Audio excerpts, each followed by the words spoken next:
धाम अपने चलो भाई,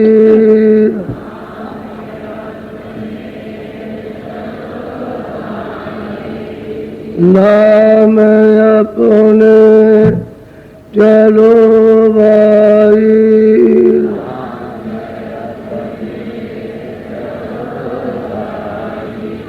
पराए देश क्यों रहना,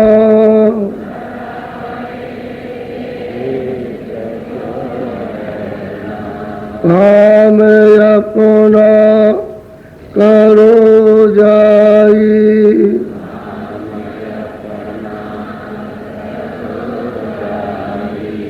पराए काम नहीं फंसना,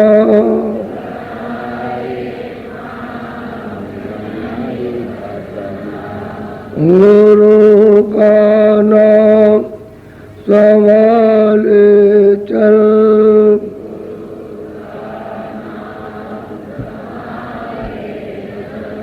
यही है दाम गठ बंधना,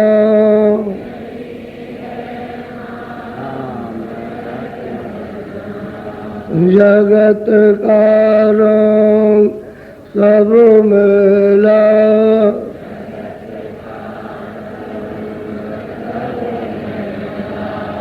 दुलाले मान यह कहना,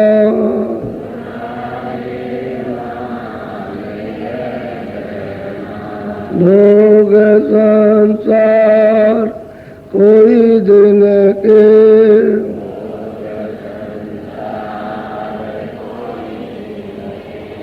सहज में त्याग ते चलना,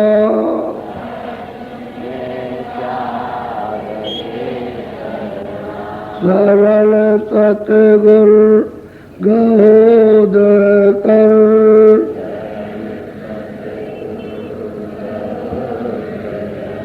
सरल सतगुरु गहोद कर,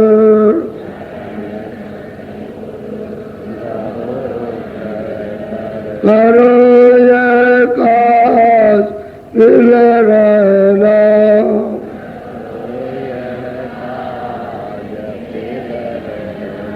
सूरत मन थाम अब घटों में,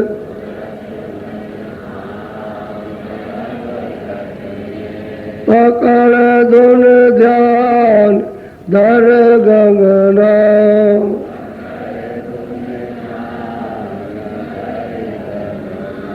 फंसे तुम जाल में बारी,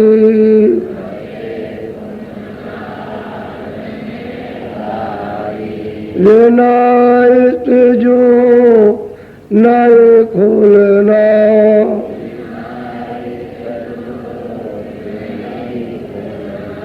धाम अपने चलो भाई,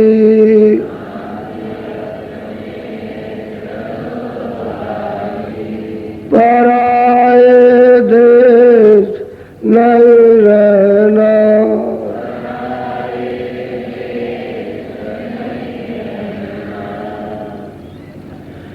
सतगुरु सतनाम तुम कोला को परनाम,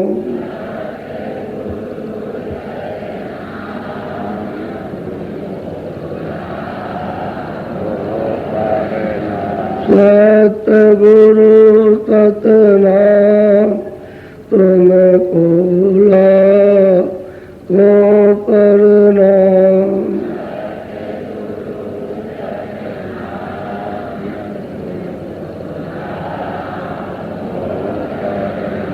उठन सूरज चांद सितारे,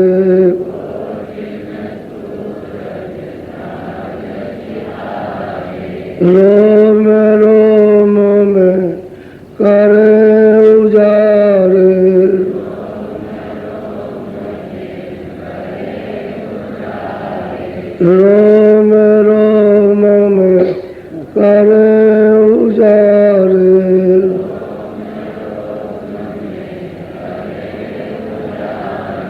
सतपुरुष करतार तुमको लाखों प्रणाम।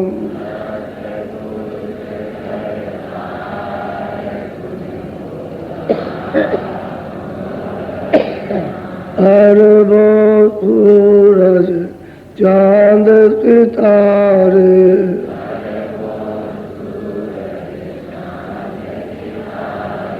रोम रोम में करे उजारे।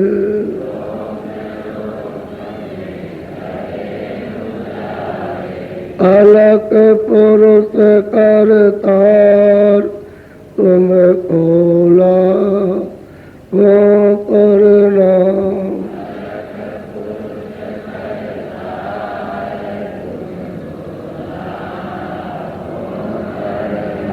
खरबों सूरज चांद सितारे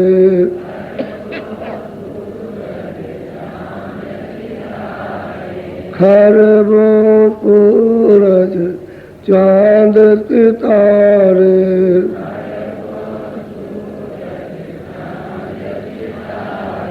रोम रोम में करे उजारे।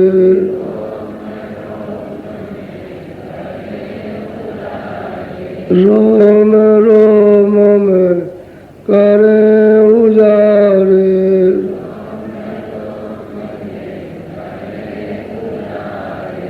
अगम पुरुष करतार तुमको लाखों प्रणाम।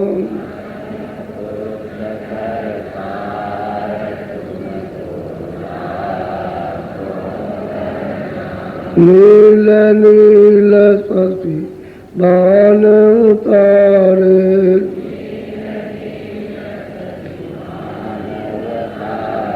नील नील शशि बाण उतारे।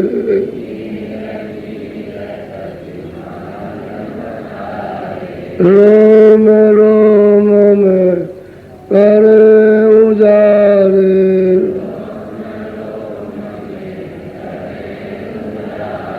रोम रोम में करे उजारे।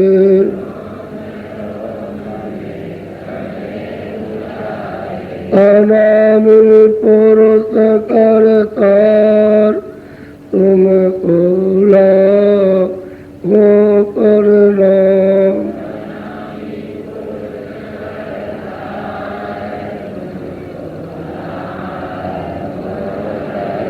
अनामि पुरुष करतार तुमको लाखों प्रणाम।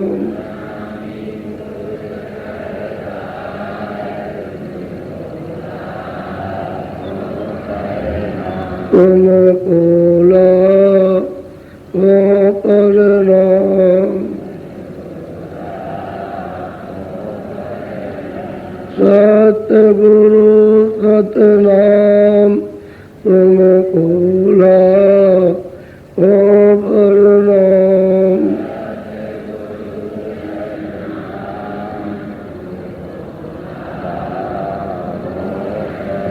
तुमको लाखों प्रणाम।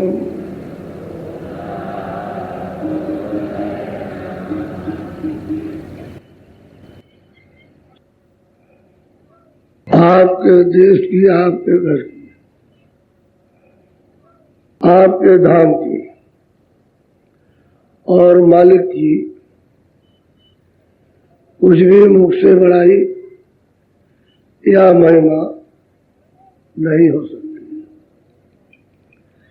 ऐसा आपका परम धाम।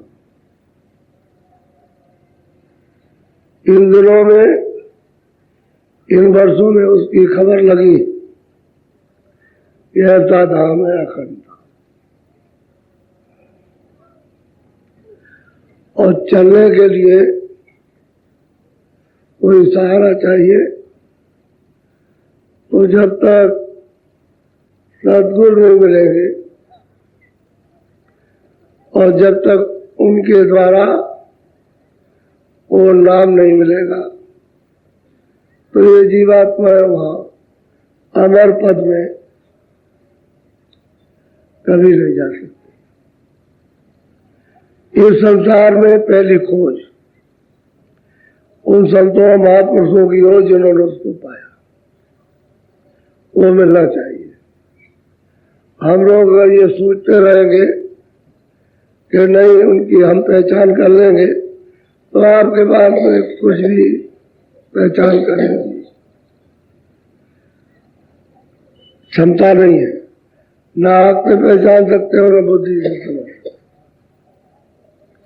क्योंकि हम अपने घर में रहते हैं तो अपने घर वालों को नहीं पहचान पाते, जिनके साथ रोज उठना बैठना, तो हम महापुरुषों को किस दृष्टि से उनको पहचानेंगे? क्योंकि हमारे पास तो वो दृष्टि नहीं है जिससे सब कुछ दिखाई दे। हमारे पास तो चर्म आंखें हैं, तो चर्म आंखें जिसको देखते हो तो अंधेरा है, अंधकार है, और जो अंधकार है वो अज्ञान है। इसलिए उनकी परख पहचान जब ही अपने कानों में भनक पड़ेगी जब सत्संग मिलेगा। जब तक उनका सत्संग नहीं मिलता तब तक नहीं। और उनके सत्संग मिलने का असली यही है कि वो मालिक का भेद स्वतः वर्णन करेंगे। संसार का भेद वर्णन नहीं, मालिक का, उसके रास्ते का, चलने का, तुम्हारे फंसने का, तुम जहाँ रहते हो भूल भुलैया का, इसमें तुम फंस गए हो भूल भुलैया में, और इसको अपना मानने लगे तुम्हारा नहीं है, और तुम अपने घर में अपने देश में चलो तभी सुखी रह सकते, और वो तुम्हारा देश स्वतंत्र है, सब सुखों का सागर है, सब आनंदों का, सब सुखों का, सब सुंदरताओं का वो महासागर, महासंग सागर कहो, कुछ भी कहो, कुछ नहीं कहने में बनता है, ऐसा है। लेकिन रास्ता सब यहीं से जाता, ऐसा सृष्टि का निर्माण कर दिया कि जिस किसी को जो वहां से जीवात्माएं निकली वहां से नीचे उतारी गई, वो सब यहाँ जो आई है या बीच में अधर में है, स्वर्ग में, वैकुंठ में, या ईश्वर ब्रह्म के लोक में, पार ब्रह्म में, वो अगर मालिक को पाएंगी तो उनको मृत लोक में आना पड़ेगा। दो ही है उनकी सुविधाएं। अगर मृत लोक में नहीं आती है तो जो महात्मा इधर से जाते हैं वहां अपने देश में, उनके देश में, वो रास्ते में मिल जाए और उन पर मेहर कर दे, दया कर दे तो ले जाएंगे। ये तो माफी की मालिक ने ये रखी है कि वहां पे ले जा सकते हो, लेकिन वही ले जाएंगे। और बाकी अगर जाना है आपको घर में, बगैर संतों के भी आना होगा इस मृतलोक में, इस शरीर में, और फिर वो महात्माओं को खोजना है, वो मिल जाएंगे और रास्ता बताएंगे, तब आप वापस जाओगे। दूसरा कोई रास्ता किसी के जाने का नहीं। और बस इतना ही है माफी मालिक की तरफ कि संत आ जाए उनको पकड़ने को, रास्ते में मिल जाए, और किसी भी मंडल में, किसी लोक में मिल जाए, और वो चाहे खुश हो जाए रास्ते में तो ले जाएंगे। दो ही बातें होती है, या ऊपर से, यानी जो ऊपर है सबसे ऊपर, ये चारों शरीरों से परे है उनको तो ऊपरी से ले जाएंगे, और बाकी जितने हैं उनको नीचे उतार जाएंगे। और यहाँ जल जुलवा करके अगर वो खुद रहे तो अपने से जोड़ लेंगे फौरन, नहीं तो जो आएगा वो उससे मिल जाएगा। ये है माफी रखी। दूसरा कोई रास्ता नहीं, खोजना आपको पड़ेगा, और जब तक वो रास्ता नहीं मिलेंगे वो, तब तक उधर कोई जा नहीं सकता।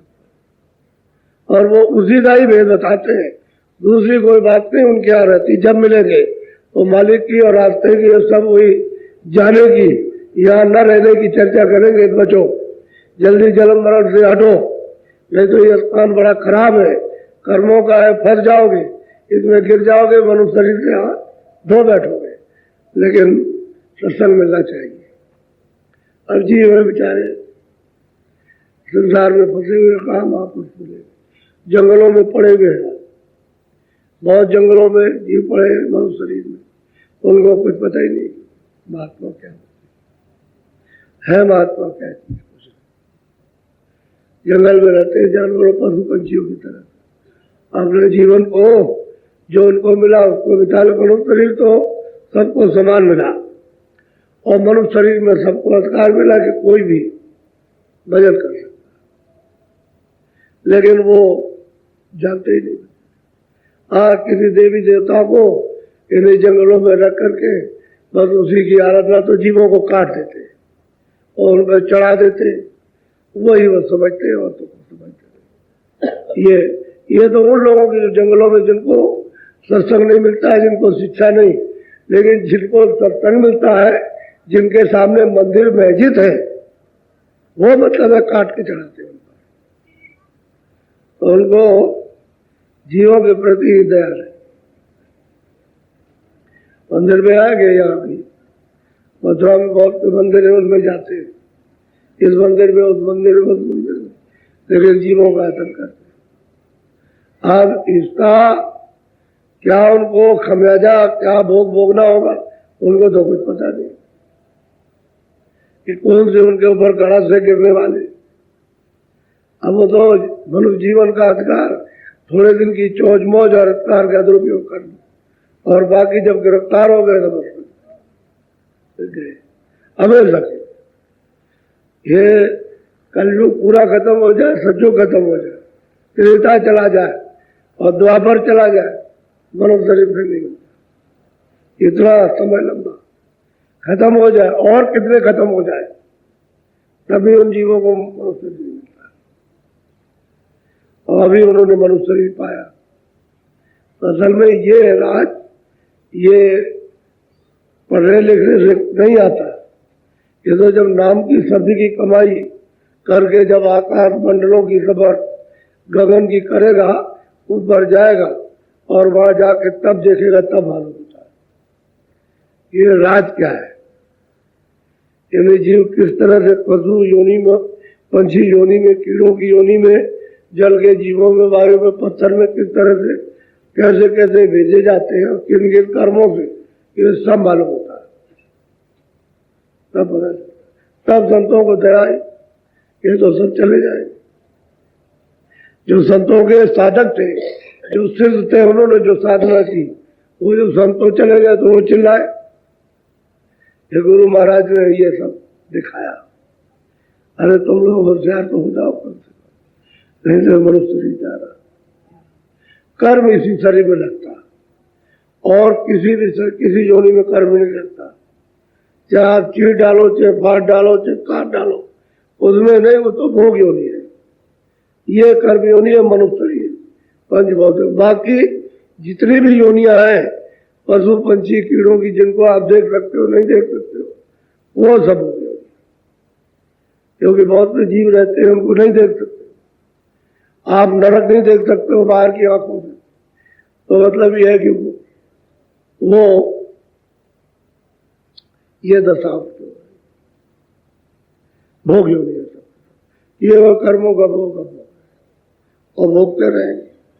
अरे सतयुग, त्रेता और द्वापर और कलयुग, चारों मिलाकर इनका समय जोड़ लिया जाए तो एक एक नरक है, उसमें जीव पड़ेंगे।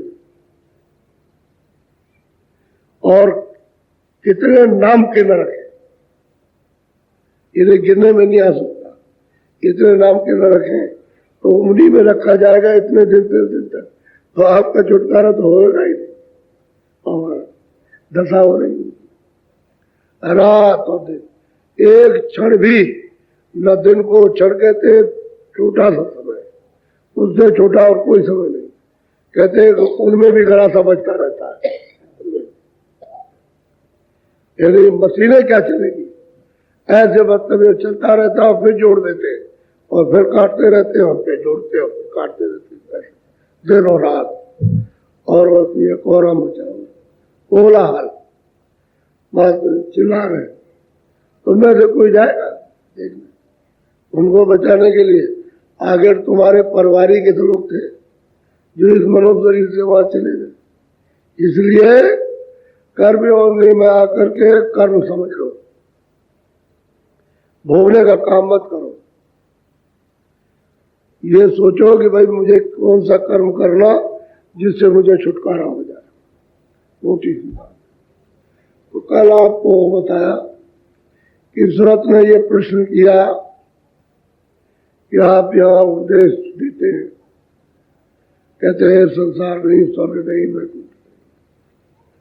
तो आप यहाँ आए तो आपको तो सबका उत्तर दिया और उसको यकीन और पूरा विश्वास,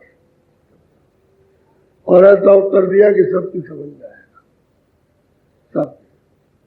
तो वो थोड़ा सा रह गया था, वो भी थोड़ा सा सुन लीजिए आप, तो आपकी पूरी बात समझ में आ जाए, नहीं अधूरी बात समझ में देर में आती, पूरी बात समझ जाओगे।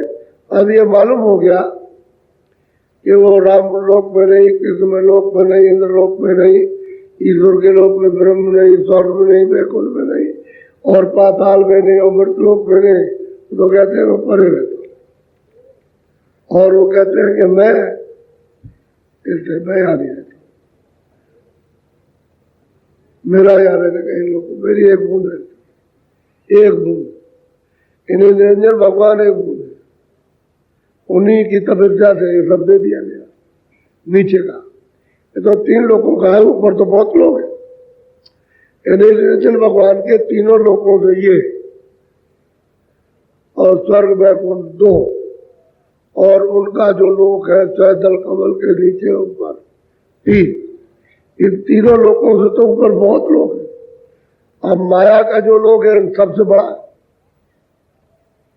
इन 3 लोगों से उनका अकेले बड़ा, और वो सहजल कमल त्रिकुटी के, सहजल कमल के ऊपर और त्रिकुटी के नीचे माया का लोक है, वो तो इससे भी बहुत बड़ा है, इन 3 लोगों से। और ऊपर में इनके लोक में बहुत लोग हैं जो गिनने में नहीं आ सकते, तो माया का इतना लोग, इतना, और ऊपर में ब्रह्म बैठा हुआ तो उसका तो फिर और भी बड़ा है। ये क्या चीज है? कुछ नहीं है सारा संसार। और इसमें तो मालूम कितना बड़ा स्वर्गीय वैकुंठ है, बहुत बड़ा, ये तो कुछ भी नहीं है ये। इसीलिए तो महात्मा कहते हैं कि भाई देखो वो हिसाब करता है, तुम्हारे ऊपर बैठा हुआ, ऊपर आंखों के ऊपर बैठा हुआ है, और वो हिसाब सब लिखता रहता है, करता है। तो आप ये समझते हो कि कैसे देखता होगा? अमेरिका के लोग हैं, ये लोग हैं, वो लोग हैं, चीन है, जापान है, बड़ी दूर रहते हैं, कुछ नहीं, वो तो ऊपर बैठा है। तो वो देश कितने बूंद, ये तो बूंद भी नहीं आता, वो छोटे से ऊपर बैठ करके वहां से ये सब ये नीचे दिखाई देता है, और इतना सा है। तुम्हारी 2 आंखों के लिए बड़ा मालूम होता है ना, लेकिन अंदर की आंख के लिए कुछ नहीं, सामने दिखाई। इसीलिए तो वो सब उनका सबका हिसाब वही होता है, जिनका हिसाब, जापान का हिसाब, इनका हिसाब, उनका जितने भी मुल्क, उनका सबका वही हिसाब होता है, वो सबको देखते रहते हैं। आप सोचते हो कि वहां कौन देखता हो, वो बहुत दूर है, और बहुत दूर है, जहाँ बैठे वहां से कुछ भी दूर नहीं, वो सामने उनकी आंखों के सामने, और ये सब का सब दिखाई देता। और ऊपर चढ़ जाओ तो स्वर्ग वैकुंठ जो है वो मतलब जरा सा है, वो सब दिखाई देगा। जितना ऊपर चढ़ोगे उतना ही नीचे का तो दिखाई देगा, कुछ भी नहीं। और ऊपर चढ़ जाओ ब्रह्म स्थान पर तो नीचे का मतलब यहां तक का दिखाई देता है। ये राज है, इन सुरतों के आने और जाने का भेद है। और तो किसी से सुनने को कभी कभी जब मौज मस्ती रहेगी तभी सारे हो जाएगा, और आप अंधे हो तो समझते हो हमको कोई नहीं देखता होगा, यही सोच रहे हैं। चोरी करने जाते हो ना, गले कोई नहीं देखता, ना कोई अधिकारी होगा, ना कोई सिपाही होगा, ना गाँव वाला, सबके सब सो रहे होंगे। वो सो रहे तब तक तुमने सुन कर दिया, कोई नहीं देता। लेकिन चलो ये भी अंधे है और तुम भी अंधे हो जो कह रहे हो, लेकिन वो तो देख ही ना, वो तो सब हिसाब करेगा। वो जैसे कैमरा लगा ना, ऑटोमेटिक कैमरे लगे हो, बराल में फोटो नहीं जा रही, फोटो। अब उधर में जब तुम्हारा समय पूरा हुआ तो बस इधर से उधर में बस फैला दिया होता है। तुमने जिसके साथ जो किया वो ये बोलो तुमने किया, अब वह क्या कह सकते, वो तो सच्चा है जो काम। तो तुम समझते हो कि ऐसे मुझे कोई नहीं, इसलिए तो मना करते हो, कहते भाई ऐसा मत करो, वही काम करो जो सबको मतलब प्यारा और सबको सुविधाए, जिसमें दया भरी हो। और निर्दयता काम करोगे भी चीखने लगा, लोटा ले गए, थाली ले गए, उसका ही। अब वो पानी घर में कुछ पीने के लिए बाल्टी नहीं है तो ये सब उठा ले गए सबके सब। अब रो रहे हो परेशान, ये तुम यात्रा दे रहे हो, उसकी सामग्री को तोड़ फोड़ करके यात्रा दे रहे हो, चिल्ला रहे, और तुमको मतलब देखो मजा आ रहा, तो ये फिर सजा हो गए। तो तुमको भी पानी नहीं मिलेगा, तुम्हारे पास भी तुम्हारी लुटिया भी सब तबाह हो जाएगी, वो सब देखा। इसलिए लेने देने का आसान है, या ले भी लो, दे भी लो, ले लो। महापुरुष जो होते हैं वो क्या करते हैं, आपको ये बताते हैं, बताते हैं तुम जिसका लेना देना इधर इकट्ठे हुए, चलो इनकी सेवा वेवा कर दो, ना इसी में मुजरा करा दिया जाए थोड़ी, मैं ब्याज के तरफ अदा हो जाए, तो हम इकट्ठा जाओ जो इकट्ठा कर लेते हैं वही दिलवा देते और तुमको हल्का करा देते, इकट्ठा कर लेंगे। जहां जिसका लिया होगा जुग जुग का उसका इकट्ठा, और मतलब यह है कि कुछ ऐसा रह गया है उसको परमात्मा से दिलवा देते, कहते इनका इरादा कर दो, तो आपको तब नहीं जा, तब जाएंगे, नहीं ऐसे नहीं जा सकते। तो आप जरा सुन लीजिए, तुमको मांगा हमसे उसने, सौंप दिया तुमसे वापस। कहते उसने तुमको हमसे मांगा, कहते वो भी अभेद थी, मुझी में रहती थी, कोई भेदभाव नहीं था, लेकिन सेवा की उसने तो मांगा, मैंने सेवा के बस होकर सुरतों का भंडार दे दिया। यानी थोड़ा जाओ तो पागल, उसमें क्या, उसमें लाखों करोड़ों अरबों खरबों शंखों नदियां निकाल दो, उसमें बड़ी बड़ी, जैसे सरदार की पूर्व से भी बड़ी नदी, तो उसमें क्या फर्क पड़ेगा, उसमें कोई शंखों नदियां निकाल दीजिए बड़ी बड़ी, तो सागर में क्या होता, कुछ कहते हैं कि तुमसे हमसे मांगा उसने सेवा के बाद हमने तुमको दे दिया।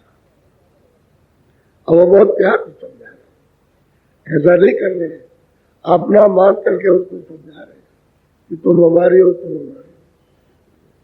अब तुम यहाँ आकर के हमने दे दिया, तो हम आए तुमको लेने के लिए, तो चलो, अब हम कह रहे हैं तो तुम चली जाओ, जैसे जैसे कह दे वैसे तुम चल बढ़ो, तो जल्दी तुम पहुंच जाओगे। और जो कुछ उन्होंने कहा और उसको उन्होंने मान लिया और उनको पहुंचा दिया। ऐसा नहीं है कि बातों के बतंदड़ हो, पहुंचा देते, ले जाते। बोलो, काल लाई तन मन को घेरा, दुख सुख पाए तुम बहुत। अब उनको प्यार से समझाते हैं कि काल तुम मान जाए, उस वक्त तो तुमको दुख तकलीफ नहीं थी, उस समय पर तो ये था नहीं कोई झंझट झगड़ा, और हमको मांग लिया, तुमको मांग लिया, हमने दे दिया। अब उसने तन में मन में ये तन इंद्रियों के साथ इनके साथ में तुमको जोड़ दिया, घेर लिया, रोकने का इंतजाम किया कि जल्दी रोको, ये तो सबके सब वापस लौट जाएंगे।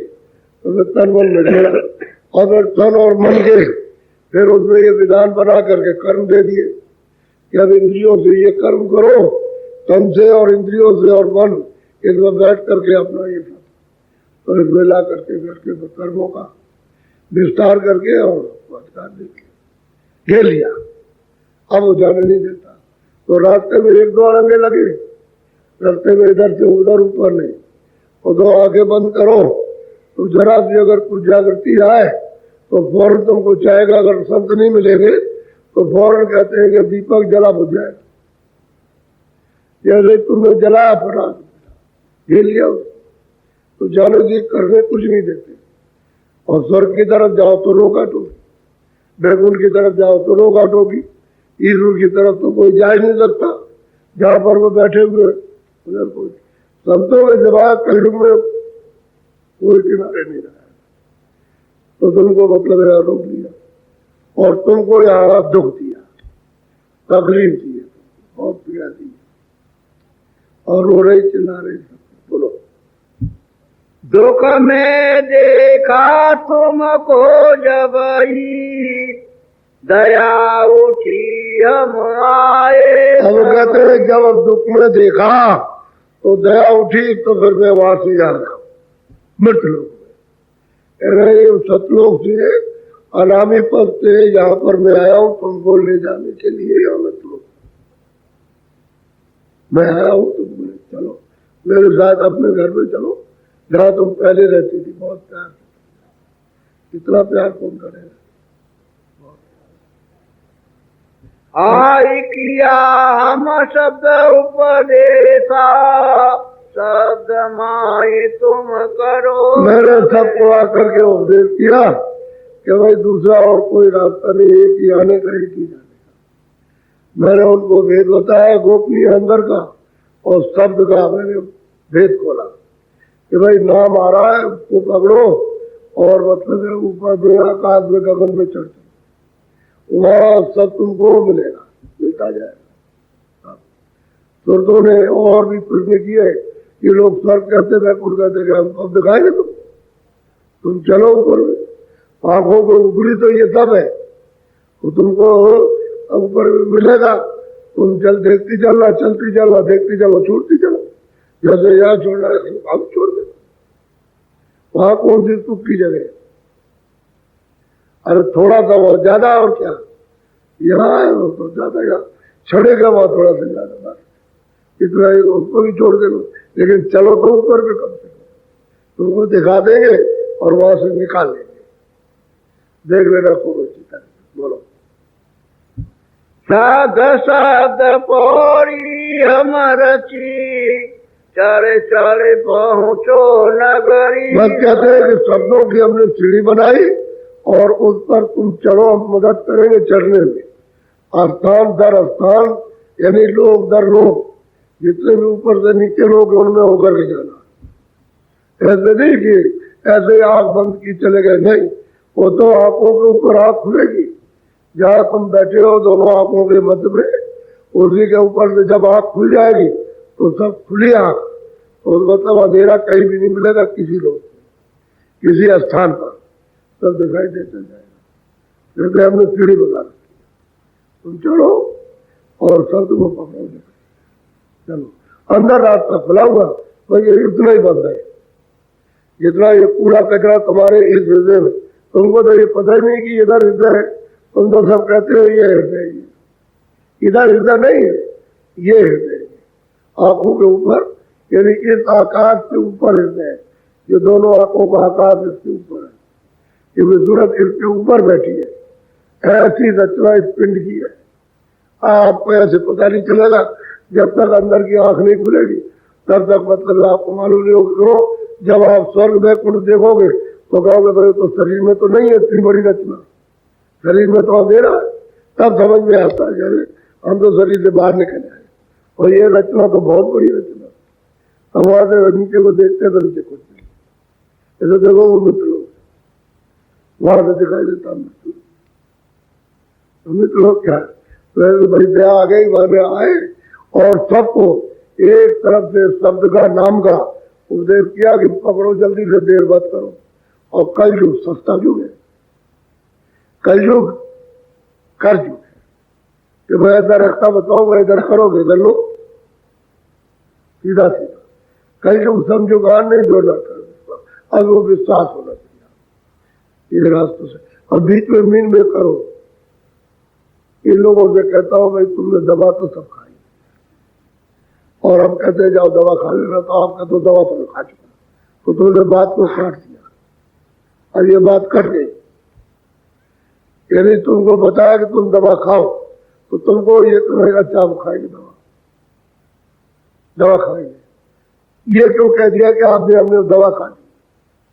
दवा तो तुमने बहुत खाई है, फिर यहाँ किस लिए आए? तो तुमको जब बताया गया तो उसके साथ में कुछ परहेज भी तो बता दिया कि दवा वही खाओ, और वो जो परहेज है वो आशीर्वाद है, वो दुआ है। तो तुमने बात को काट दिया, तो वो दुआ आशीर्वाद भी चला गया, और मतलब ये है कि और कुछ समझे भी नहीं, काटना नहीं कि ठीक है जो कुछ भी होगा, जो आदेश मिलता है उसको करेंगे। वो तो कहते हैं भाई विश्वास भी तो सब कुछ है, और तुमने बात को विश्वास ही नहीं किया। तो डॉक्टर कह देगा नहीं इस दवा से ठीक नहीं होगी, और वो दवा वहां मिलेगा, और वहां खर्चा करोगे और बात कुछ नहीं।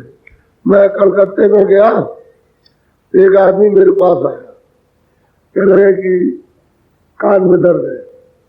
तो हमने कहा डॉक्टर साहब है, ये घर के डॉक्टर है, दवा लेते। पहले मेरे डॉक्टर साहब मेरे पास बैठे हुए थे, लिख लीजिए, तो दवा लिख दी। वो लेकर के गया, बड़े अनुभवी डॉक्टर। अरे भाई वहां क्यों जाते हो? उस समय 64 रुपए पड़ता था फीस। मैंने कहा ये 10 ही रुपए का फीस का है ये दवा, और तू क्या समझता है? मैं बता रहा हूँ जो यही दवा लिखेगा वो डॉक्टर, दूसरी दवा नहीं लिखेगा। ये जो लिख दिया यही लिखेगा, अब तू ऐसे डाले इसी दवा। कह लगे वो बहुत बड़ा डॉक्टर है, चलो मैं भी चलूंगा। मैं वहाँ डॉक्टर के पास गया, 2 घंटे बैठा उसको अनुभव कराने के लिए, और 2 घंटे बैठा, और जो अंदर घुसा तो मैं भी घुस गया उसके अंदर। तो दराज खोली उसने, और वो हाथ ऐसे करे, तो 4 रुपए फीस दे दी उसने, और वो कुछ नहीं देखा खाना, और बस कोई दवा लिख दी जो उसको लिखी लेकर के आया। उन्होंने बाहर जब आए तब दे यही दवा तो यही है, 14 रुपए भी दिखा देखिए, तो तुमने मेरी बात काट दी। ऐसे ही करते हैं वो, समझते नहीं महात्माओं के पास जाके क्या होता कुछ। बोलो। बूंद देश को छोड़ो या भाई, सेंध देश चले। और बहुत प्यार से समझाते हैं कि भाई ये बूंद का देश है, अपना जो सिंध देश सागर है, चलो वहां से हम तुमको लेने के लिए आए, हमको तुम्हारे प्रति करुणा हुई कि तुम बड़ी तकलीफ में हो, और ये समय तुम्हारा मनुष्य शरीर का है, तो तुम जाग जाओ, चलो तुम सिंध ले रहो, और वहां कोई कमी तो है। और ये तो बूंद का देश है, तो हमेशा कभी रहेगी। तकलीफ का देश है, इसमें तो कभी तुमको आराम नहीं मिलेगा। बहुत प्यार से समझा, छोटा मोटा प्यार करते बोलो। बूंद देश तिरलो की जानो, रचन मोरा कब या पहचान। बूंद देश जो है त्रिलोकी है, ये जो यहाँ रहते हैं ये भी, और स्वर्ग वैकुंठ और ऊपर का जो सूक्ष्म लोग है, ये 3 लोग कहते बूंद है। और तरकीब से रचना हुई है 4 शरीरों की, इसीलिए। और इसके ऊपर में खालिश रचना मिलेगी, निखाली ऊपर मिलेगी 4 शरीरों के ऊपर में। तो 4 शरीर तो आपको गिरे हुए। पहला शरीर ये है कि स्कूल से निकल जाओ तो लिंग शरीर में सूरत बन गए, स्वर्ग वैकुंठ में, और उससे भी निकलो ईश्वर के लोक में तो सूक्ष्म शरीर में, और उसके परे चले जाओ ब्रह्मलोक में तो फिर वहां कारण शरीर है। ये 4 शरीर उसके लिए महादुखदायी, इससे फिर आ जाएगी इसी जगह, और उसके परे निकल जाए पार पद में, तब इससे छुटकारा पाएगा। तो इससे निकल जाएगी समुद्र से, इस घेरे से फिर आजाद हो जाएगी। फिर तो सुंदरता खूबसूरती और दृश्यों की उसके लिए रोक टोक है, और बाकी तो पार उतर गई पुल के, तो पार उतर गई, तो निकल गए उधर, और तो फिर उधर से खबर आने लगती है। उधर में त्रिवेणी संगम उधर त्रिवेणी है, उधर मतलब मानसरोवर स्नान किया, अंदरूप धारण कर लिया और उधर चढ़ गई ऊपर पार ब्रह्म का दर्शन। उसके बाद प्रयाग।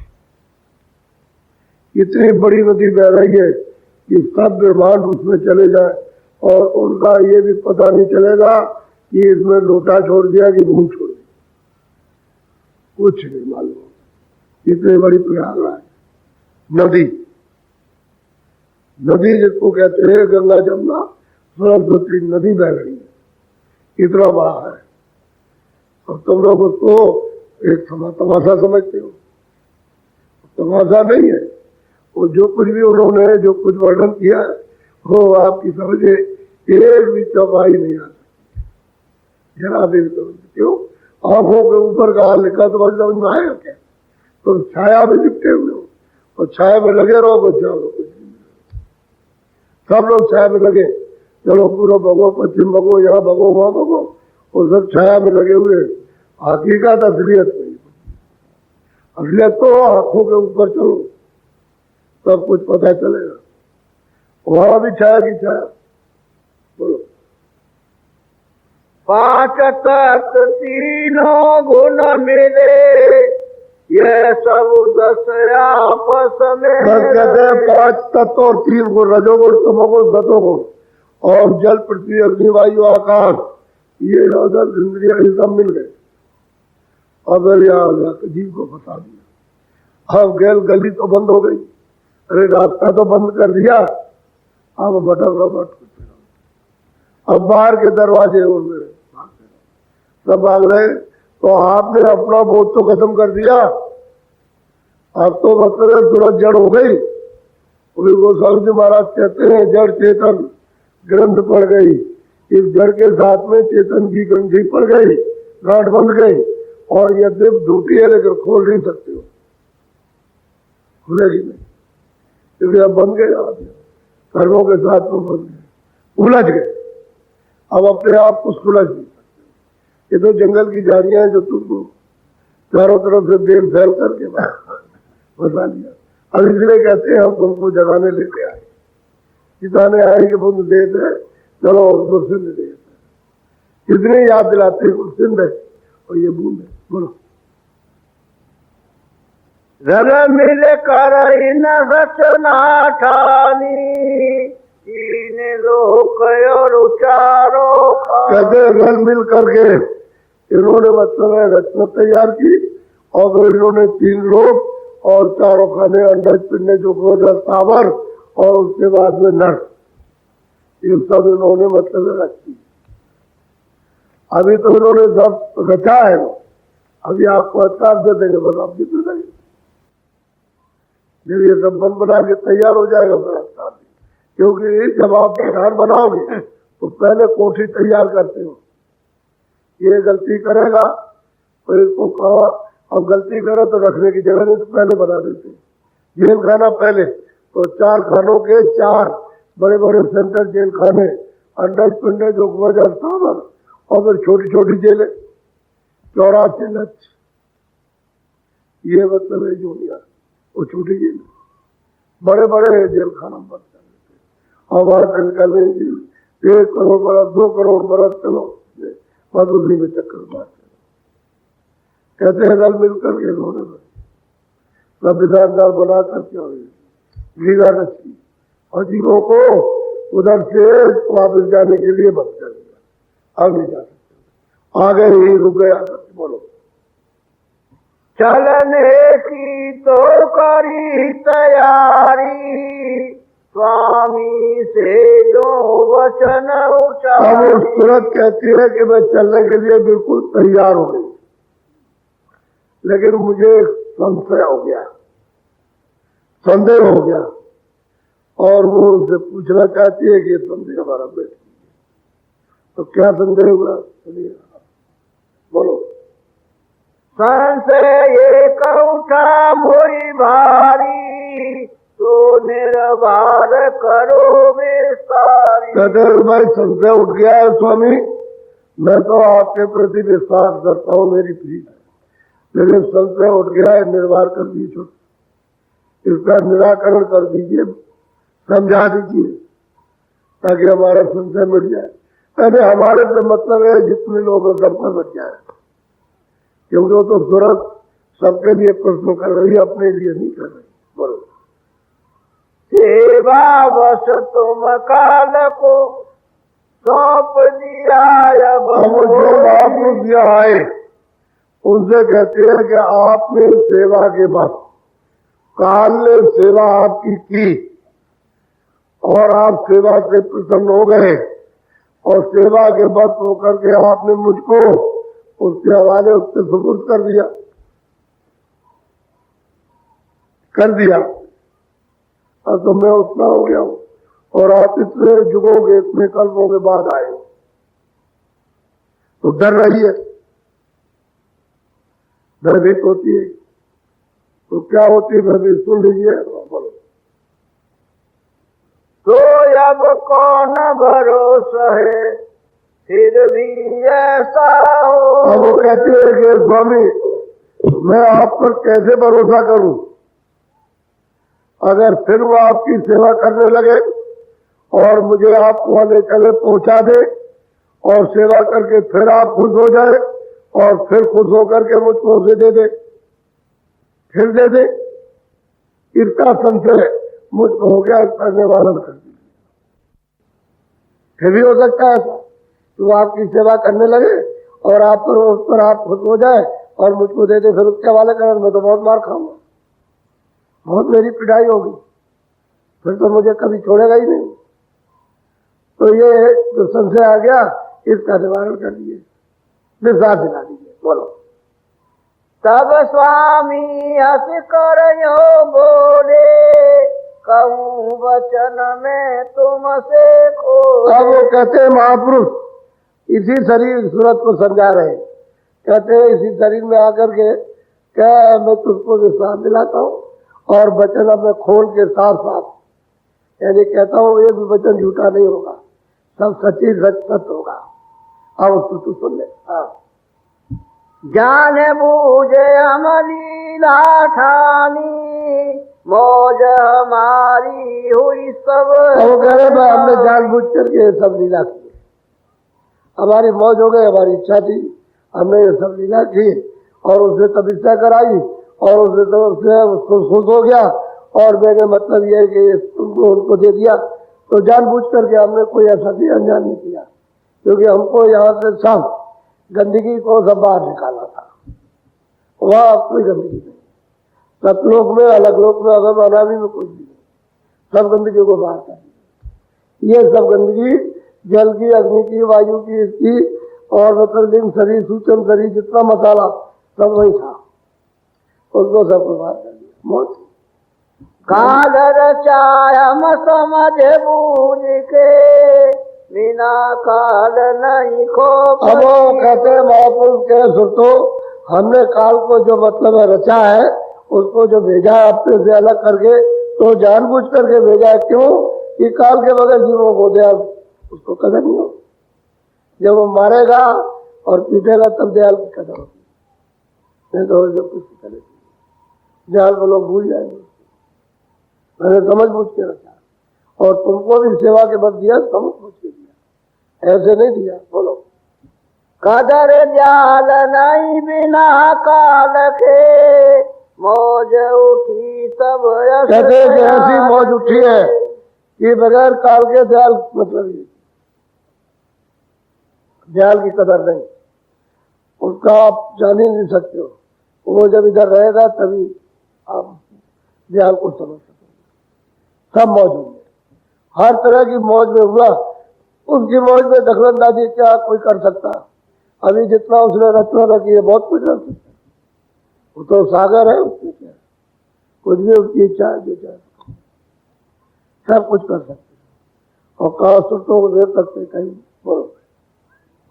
दिया निकाल काल को जहाँ से दखल काल अब कभी। और कहते हैं स्वामी ये सूरत मैंने अपने देश से यानी अनामी देश से और अगम देश से अलग देश में सतलोक में काल को मैंने बिल्कुल बाहर निकाल दिया। अब वो यहाँ नहीं आएगा, ऐसी मैं कभी मौज नहीं करूंगा कि यहाँ आएगा। या नहीं आएगा। और अब ऐसी कभी मौज नहीं करूंगा कि तू यहाँ आ गई फिर वापस चली जाएगी, ऐसा नहीं। तो ये सत करके समझ ले, रजा तो मैंने सब जानबूझ करके, लेकिन अब काल यहाँ नहीं आ सकता।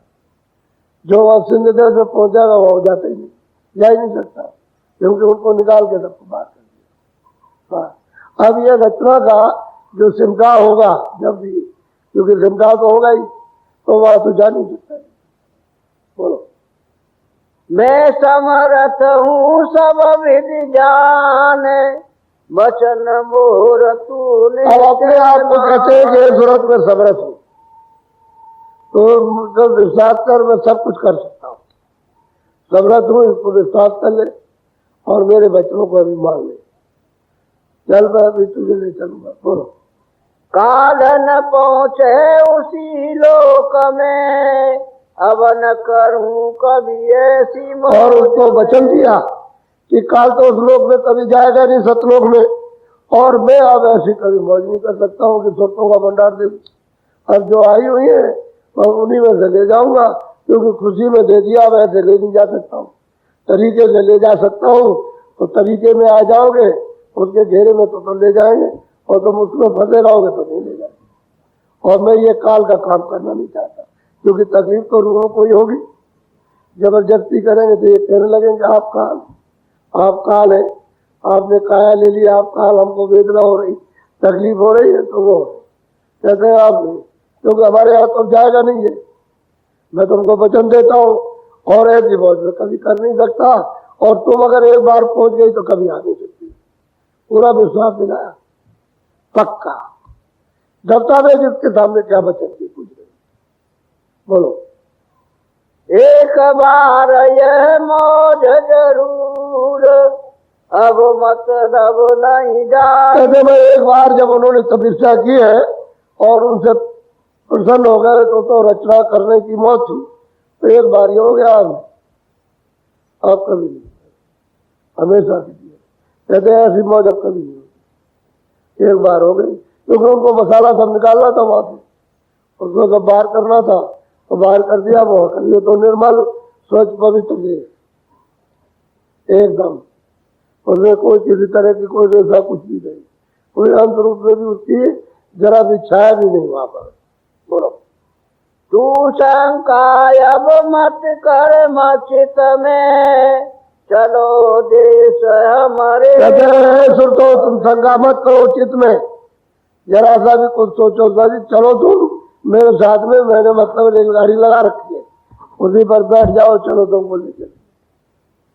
सब दोगी रेलगाड़ी बना रखी है, नाव जहाज लगा रखा, तुम इसमें बैठो तो मतलब ये तो भर जाओ। जब नाव भर जाती है तभी मल्लाल नहीं चलता, जब खाली रहेगी तो क्या करेगा उस पार ले जाकर।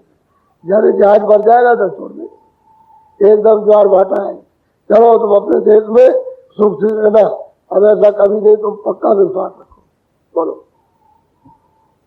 सुन कर सूरत मगन हो बोली, निश्चय किया वचन हम तो। बस कहते हैं निश्चय और विश्वास कर लिया कि आप समर्थ हैं और सब कुछ कर सकते हैं, और अब मतलब यह है कि ये काल वहां जाएगा नहीं और अब मुझको कभी देंगे नहीं, तो मतलब यह है कि फिर अगर देंगे तो मुझे बहुत परेशान करता, तो कहे हम अब करने के लिए तैयार, ले चलिए। बोलो। मेरे मन अब दया समाई, प्रश्न कर जीवन हित। यही सूरत पहुंच गई, इसको गुरु महाराज ने पहुंचा दिया, तो कहते हैं कि भाई मुझे तो दया लग गई। जैसे मैं क्लेश में थी और मतलब कितने दुख रहे हो तो सब देखा, कहाँ कहाँ गई, क्या क्या यातनाएं मिली, तो कहते हैं जीवों के प्रति आप मतलब मुझे करुणा आ गई, तो मैं उनके लिए प्रश्न करता हूँ, अपने लिए कुछ नहीं, मेरा तो काम बन गया। आपकी दया कृपा हो गई, आप समर्थ हैं और आपने वहां सिंध में पहुंचा दिया। अब हम जीवों के प्रति प्रश्न करते हैं। बोलो। जग में सूरत अनेक आई, काल जाल में गई बबुला। अनेकों सूरतें इस जगत में आई, अनेकों कर्म किए और कर्म करके अनेक योनियों में उतर गई, चली गई वहां। आखिर स्वामी इनका क्या होगा, इनका क्या होगा, इनका कभी छुटकारा होगा कि नहीं, इनके लिए भी प्रश्न कर रहे हैं। बोलो।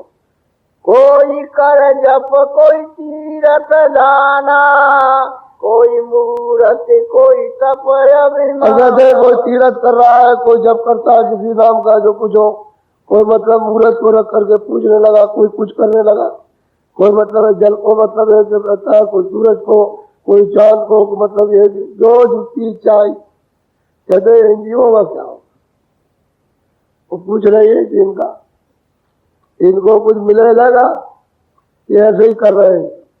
अब इन सब जीवों के लिए यानी उसका प्रश्न है, ये भी निवारण कर दीजिए। दया आ गई, करना आ गई उस सूरत को कि इनका भी भला हो और हमारा तो हो ही गया।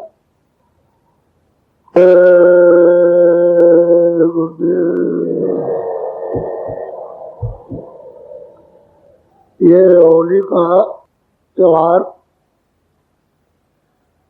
ऋषियों मुनियों के द्वारा ही ये प्रसारित हुए,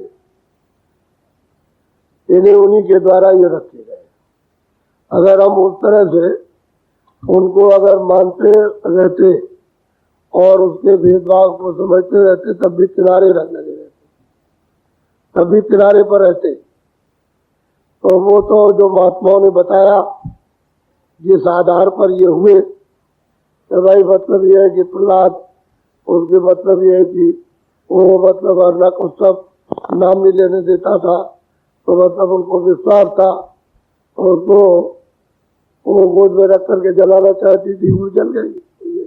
मतलब तो ये था कि तपस्या थी, तब उन्होंने किया था, विश्वास रखा था, तो उनको ये सब काम हुआ। इसी तरह से दिवाली का काम, दीपावली है, उसका उद्देश्य और मतलब जब तक जागने वाले पुरुष जब तक रहे कुछ न कुछ, तब तक तो आपको समझाते रहे। अब उसके बाद में खेल तमाशा हो गया, खेल तमाशा। तो कोई कीचड़ ओढ़ा उखाड़ता है, कोई कीचड़ फेंकता है, कुछ कीचड़ कुछ नहीं था, कोई कीचड़ की प्रथा नहीं थी, न इस तरह के रंग की प्रथा थी जो ये रंग आप पढ़ाते। वो तो शुरू में प्रथा ये थी कि उसको मतलब ये है कि वो धूल को, उस राग को ले आओ, वो भक्त की राग है, उसकी राग नहीं है राक्षस की राग या राक्षसी की, वो भक्ति की राग है। तो उसको गले या माथे में उसको लगाओ और तुम में भी ये भक्ति की प्रेरणा हो कि तुम भी ऐसे भक्त बन जाओ। इस तरह के हरि नाम को न छोड़ो। उससे कहने का उद्देश्य यही था कि हर तरह से आत्म कल्याण होना चाहिए। हाँ, आप इसको भूल गए, वो तो बात सब खत्म हो गई। फिर महात्माओं ने सोचा कि चलो इनका अर्थ बताया जाए। तो देखो, सबके घरों में जाना,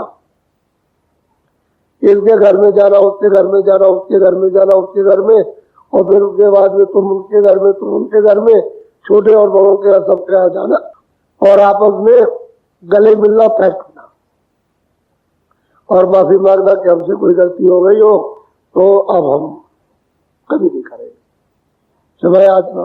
तो बड़े लोग गांव में जो होते हैं, बुजुर्ग आशीर्वाद देते होती थी। अब ये बात तो असल में ये थी, अब ये प्रकरण को सब खत्म हो गया।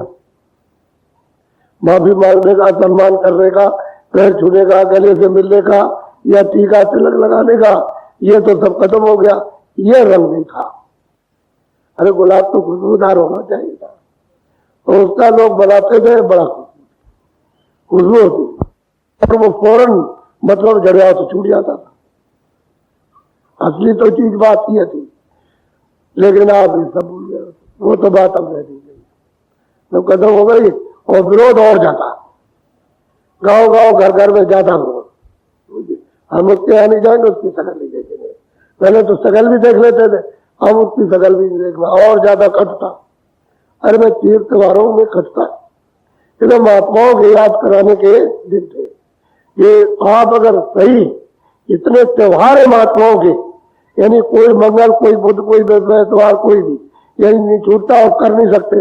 अगर उन पर आप चलते रहो तो चरित्रमान हो जाओ, सब में परस्पर प्रेम हो जाए, सबके अंदर सब में प्रेम हो जाए। प्रेम से सब लोग एक दूसरे की सेवा करो, एक दूसरे से मिलो, एक दूसरे की तकलीफ को करो, सब कुछ हो जाए। यानी मनुष्य का आनंद, अरे सुखी सुख हो जाए, मानो और सुख हो जाए। और ये बात तो हमें नहीं देगी। तो न दिवाली को याद करते, न होली को, और न मतलब दशहरा को याद करते। एक दो बार राक्षस तो तुम में बैठा, अरे उस राक्षस की क्या बात करते हो? ये रावण की हुक्म कर राक्षस तो तुम में बैठा, तुम्हारा दुश्मन तो तुम में है, जो इतना विरोध कर रहा उसको तो मारा नहीं, और उसको मतलब यह है कि कह लगा राक्षस हमने मार दिया। कागज का बना के राक्षस मारा जाएगा?